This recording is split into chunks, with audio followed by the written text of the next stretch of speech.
আরামখোর কখনো সুখী হয় না। ওর কোটিপতি হতে পারে, ও বড়লোক হতে পারে, ওর গাড়ি বাড়ি থাকতে পারে, ওর নিজে জানে সে একটা চোর। সবাই তারে স্যার স্যার বলবে, ও জানে যে আমি স্যার না কি স্যার সেটা তো আমি জানি রে, সব মানুষের রক্ত চোষা টাকা। এই জন্য হারামখোরের মনে কখনো শান্তি থাকে। কিন্তু গরিব মানুষ, শিক্ষিত মানুষ সততার কারণে পয়সা বানাতে পারে নাই, এই মানুষগুলো তাদেরকে হয়তো সমাজে আশেপাশে মানুষ দাম দেয় না বা খুব একটা গুরুত্ব নাই।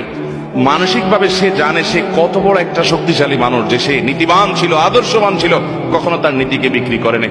এরকম বহু সৌভাগ্যবান মানুষ দেখার সৌভাগ্য আমার হয়েছে। সরকারি চাকরি করেন, বেসরকারি চাকরি করেন, চাইলে কোটি কোটি টাকা বানাতে পারতেন, কিন্তু খুব কষ্টে দিনাতিপাত করেন। কোন রকম রিটায়ারমেন্টের পরে ছোটখাটো একটা বাড়ি চাপড়া তুলে পাত করছেন। অনেক বড় অফিসার ছিলেন, কিন্তু 2 নম্বর পথে পা বাড়ান নাই।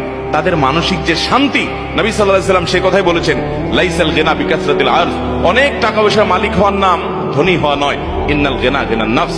প্রকৃত ধনী হলো সে যে মনের দিক থেকে সে জানে তার কোনো দুর্বলতা নাই, সে কোনো অন্যায় করে নাই, যেটুকু হয়েছে সেটুকু হ্যাপি, তার অতিরিক্ত ডিমান্ডও নাই, চাহিদাও নাই, চাহিদাকে সীমিত করে ফেলেছে। এ হলো আসল ধনী এবং আসল সচ্ছল মানুষ। তার চেয়ে সুখী মানুষ আরেকজন হতে পারে